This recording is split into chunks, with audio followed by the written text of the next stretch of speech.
so warm and fuzzy.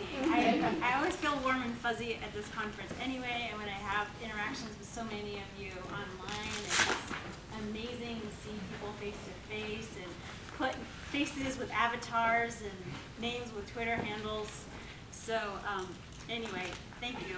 Lisa's right. I found this to be a great honor to have a chance to share some of my thinking with you. So the title of my talk today, small warning. My computer has been dying on me with a fairly regular frequency, so let's just all hope that doesn't happen today. You can do it. The title of my talk is Growing Our Own Practice, and how math teachers can use social media to support ongoing improvement.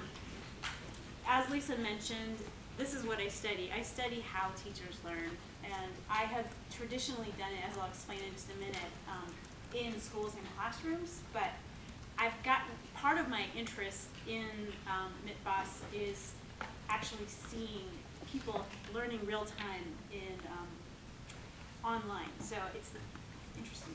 So the overview of my talk is I'm going to tell you a little bit about what I study, I'm going to tell you how I study it, give you an idea of what I've learned, and one of the more recent analyses I did was looking at the difference between good teachers, like teachers who are doing a good job, and teachers who are doing the amazing stuff, and how they talk about their work differently, and how I think people grow in MITBOS, like how this becomes a, are you not able to hear? Yeah. Oh. There's not a microphone, so you're just going to be I'll have to use my big voice. Okay. Is that better? Yeah. Just keep signaling me if I start quiet. Okay. I've got a plant in the back. Awesome. Thank you. I know Peg's going to be honest with me. Okay. So this is the last part is really just my guesses based on observations. This is not like published research. It's just hanging out with you all and watching interactions, having interactions myself. And I'd love to hear more from you about this issue, and I know that there are other people in the room who are interested in that as well. And then I'm going to end, just because it's sort of my nature, with some ideas, some advice about how, especially a lot of you have kind of introduced yourself as being lurkers, being on the periphery, not necessarily being active on Twitter or blogs. What advice do I have for what you might do to participate and learn and grow? Okay, so this is a study I do. Kind of studies I've done. I haven't counted, but something like 5 or 6 studies. A lot of my work's been sponsored by the National Science Foundation. I've been to schools really all over the country, mostly, as Lisa said, mostly urban schools, but I have been in suburban and even some rural schools, especially when I was working in Washington State. And what I study is I study how math teachers learn. And why do I care about that? A lot of education talk, as you all know, is about programs or processes or curriculum, and there's a lot of ideas about how we can improve education by changing the structures, going to small schools, adopting the Singapore math curriculum. But really, in the end, we know that what happens between teachers and kids is sort of where the rubber hits the road. And so what teachers are doing and how they're making sense of that work is kind of the fundamental building block. It's kind of the fundamental thing that I have gotten into a habit when people say, oh, do you like the Singapore math curriculum? You know, because we all get these questions, right? What do you think of small schools? What do you think of this? What do you think of PLCs, right? And I have just, what do you think my answer is? It depends, right? That's what I always say, it depends. They can be awesome, they can be a nightmare, you know? Because it depends on what people are doing with them, right? Almost all of the stuff we talk about in education. And to me, a lot of that comes down to what are teachers doing, what kind of sense are they making, how is it changing what they're doing with kids? How is it supporting what they're doing with kids to make it as productive as possible? So, as it says in the red up there, when I think of what it takes to make math teaching and learning better, it really comes down to what teachers learn. It's like the key component to me of educational improvement. Okay, so that's my little soapbox of like why I care so much about teacher learning. Now, the way I study teacher learning, though, is not the way it's usually studied. So I have to explain myself a little bit. The way I study teacher learning is the primary thing I do is I listen to teachers talk about teaching. Which people, like, at first are like, what? You're not, like, in the classroom, like, running codes, or what do you mean you're listening to teachers talk about what they do? Because typically, it's been through that kind of classroom coding or through surveys. Okay, well, let me tell you, we know that there's a limit to self-reports, right? When I say, what do you do in your classroom?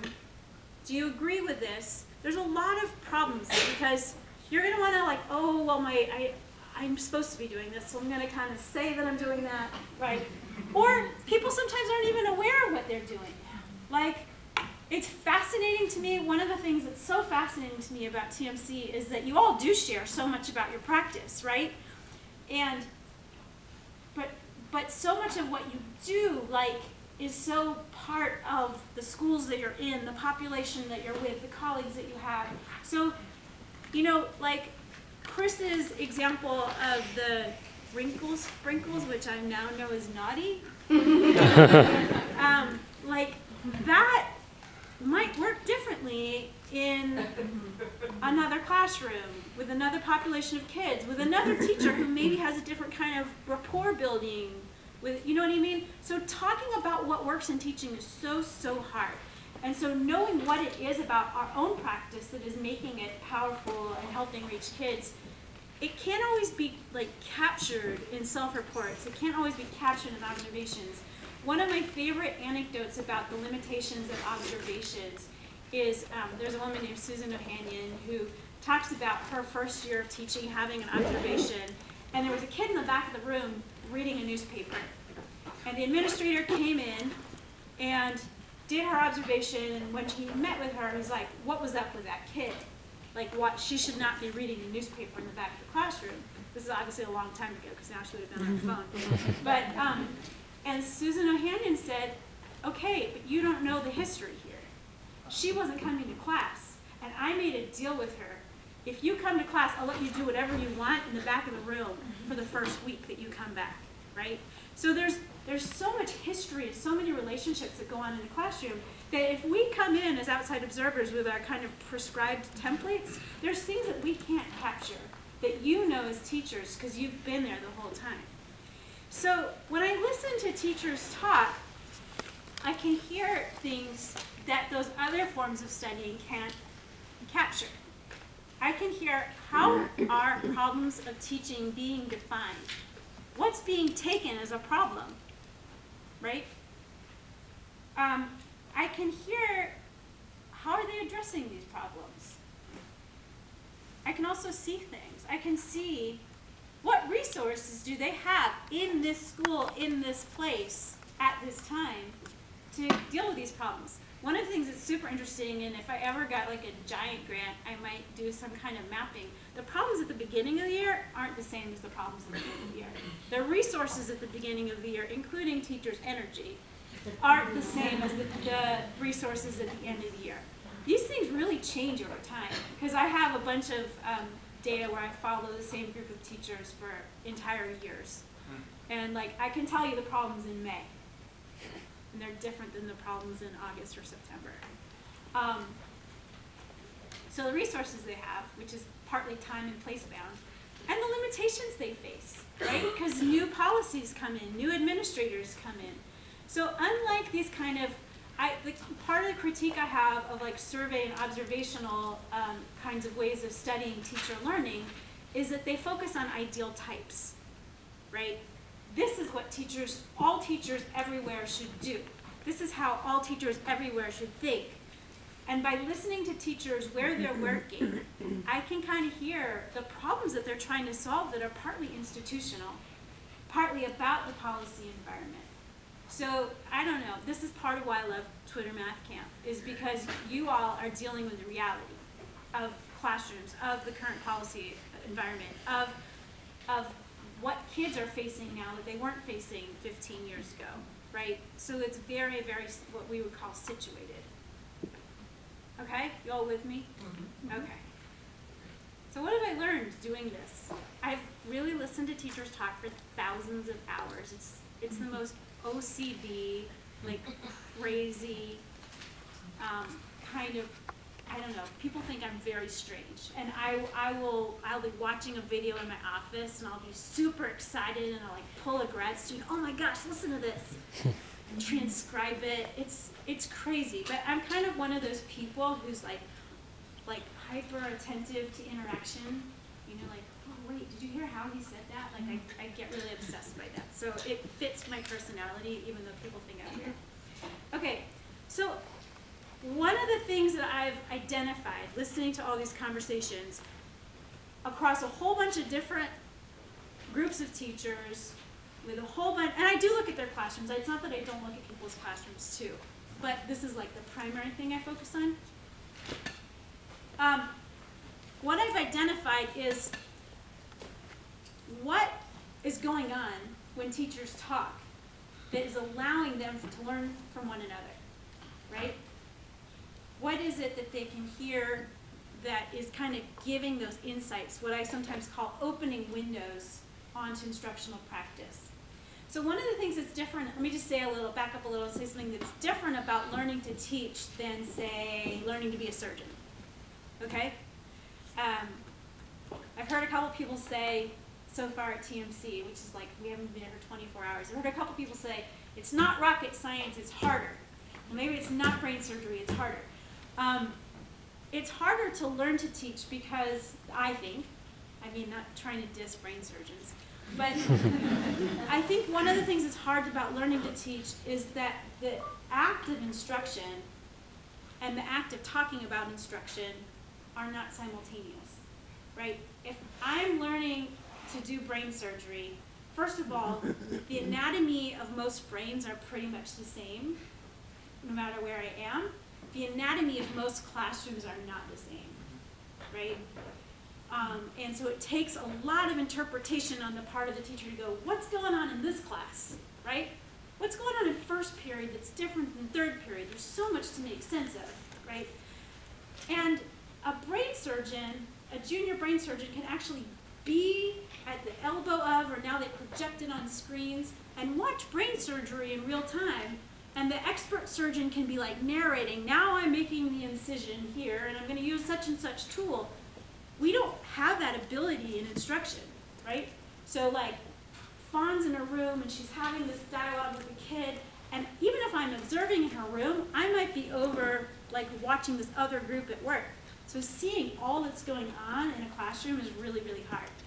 So when teachers are talking about teaching together, these are kind of like the key elements of their conversations that can either open wide windows on what's going on instructionally or kind of keep it narrow. And the three things are problem frames, like how am I naming what this issue is?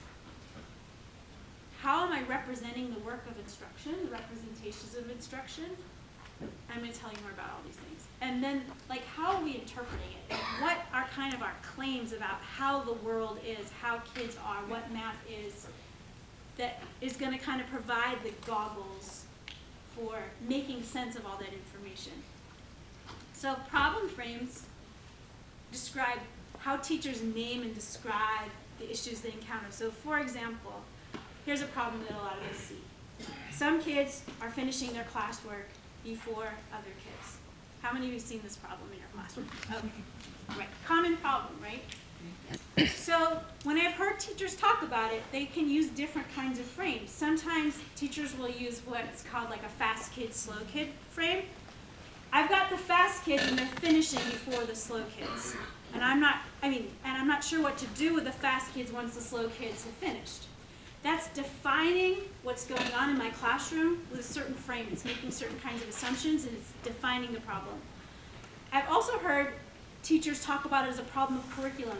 my tasks aren't rich enough. Some kids are finishing quickly, and I don't have any extensions for them.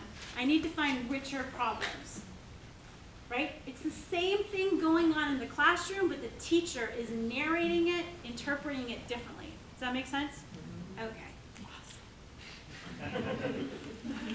Then there's like, how do we talk about this thing that happened either before we came together to talk or is going to happen after, right? So it's what I call asynchronous. This talk is asynchronous from the work of instruction. It's either before or after. So how do teachers bring the classroom into their conversations? So what they do, people are very resourceful. They'll bring in student work. This kid did this today, or this is what this group did, or this is my class set of work. You can have like tests or projects. But what I hear a lot of are stories. Teachers tell each other stories. Well, I went into first period today, and it was a disaster. And then a story unfolds. There are particular kinds of stories that I've really focused in on in my OCD, watching videotapes of teachers talk and transcribing, all of that. Some things that I call replays, where teachers will say, they'll actually say, this is a great way of sharing, like, oh, actually some of this, my favorites is a little bit of a replay. This is what happened in my class. I said this. And there's actual dialogue from the classroom. So it's almost like a recording, snippet, excerpted out. This is what I said. This is how I talk about this topic. And then there's rehearsals, which are preparing for future events. Very, very rarely, and this might be applied to those of you who are coaches more, that sometimes these conversations are organized around video snippets or around observation notes. Most of the time, it's not that. The most common thing is student work, replay, rehearsals, and stories. Okay, we're good on what this means? Mm-hmm. Okay. Now, the last one, the interpretive principles, which are these statements that explain how things are. So these are probably examples that you've heard, right? There's these sort of almost like these like truisms that people say about teaching. Oh, you have to start out strict and then you can lighten up. Right? That's like the kind of advice an experienced teacher might give a new teacher. So you can imagine a meeting where a less experienced teacher is like, oh my gosh, my class was chaos today, we couldn't get through the whole lesson. And a more experienced teacher might come in and go, well, you got to start out strict and then you can lighten up. You're being too easy on them, right? Has anyone heard that advice before? Yeah. Or I've also heard that same problem being responded to with, you know what, we never know what we're going to get when we go into our classroom every day. These kids have complicated lives, and then a teacher might share a story about one of the students in her class. Okay, so these are kind of like the building blocks that then I can go to town on and look at in different teacher conversations. So I had this great opportunity where I was doing this professional development work in Seattle, and it was staggered. So I had this group of teachers who'd been at it for 5 years, and then I had a group of teachers who'd been at it for 3 years, and we had this fantastic coach working with them, and then we had a group of teachers who'd only been at it for 1 year. So I had this sort of natural, cross-section of where they were in doing very, very hard and very high-quality math teaching. And I went crazy. I got this amazing software. I coded turn by turn what they were doing. I looked at those 3 things I just told you about, and I'm like, how are they thinking? How are these really great teachers? How are they thinking about what's going on in their classroom that's different from these people who are good? No, there was no bad teachers in my study. So here's what was different.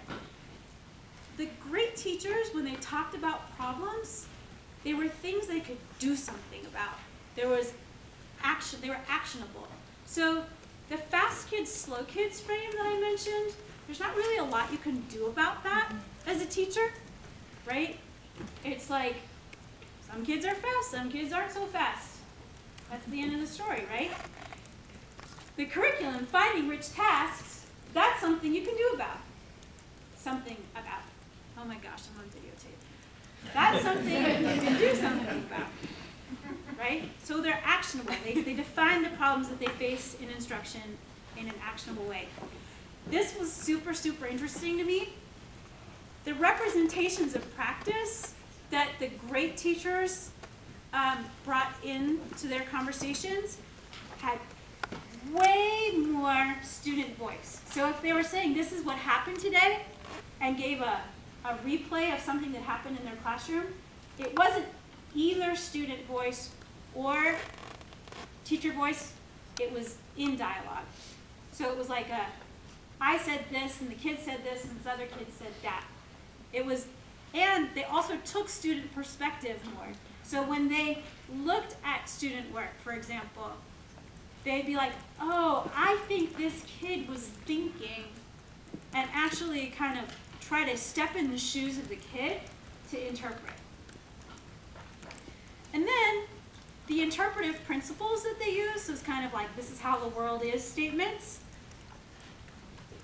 They were really, really like deeply, like it wasn't just this is how teaching is, or this is how math is, or this is how students are. It was like this kind of like knotted intersection of, well, kids think this way, and therefore we have to do this, and this is how kids understand. The way I describe it, I'll give you more concrete examples in a second, but the way I describe it is that the really great teachers, they didn't just talk about, well, this is how I teach proportional reasoning. It was, this is how I teach proportional reasoning because this is what kids get confused about. And so this way of teaching it helps kind of address that confusion. Like they could just talk about one thing at a time. It was very, very intricate. They could sometimes, but way more often it was like this like mobile, this like knot of ideas. So I'm going to kind of like extrapolate from that to be able to go on to my next part of my talk to say that the great teachers showed greater teacher agency because the problems that they encountered, they had ways of thinking about that could invite solutions. The ways that they really thought about students' experience and took note of students' responses was a kind of empathic reasoning. They had great empathy for students, and by empathy I don't mean that they loved all their students all the time, but they like were able to go, oh yeah, well, and kind of see the classroom from the student's vantage point, see the mathematics from the student's vantage point, in a way that gave them a resource to make sense of some of these problems. And then this last thing, this like kind of knotted connection thing that would happen in their talk about how the world is, was kind of like ecological thinking. So it wasn't just, have you ever had those colleagues who just tell you, oh, this is what I do and it always works, yeah. Right? And you're like, really? Because that doesn't quite like make, my kids would, you know, and you have those kind of responses. Seeing the connections between your teacher move, between the mathematics you're trying to teach, between how students reason, how they experience your classroom, like taking all those things into consideration at once is what I would call ecological thinking. It's realizing that all these things work together, and you can't just say, oh, I just say this and kids magically get it, right? It's like, wow, I really need to think about how all these different things fit together. Okay. I can talk about all this stuff so long, so I have to. Okay. Okay, so that's my summary of the difference between great and good. So I've been really interested in thinking about, well, what about, you guys say it now, MITBOS.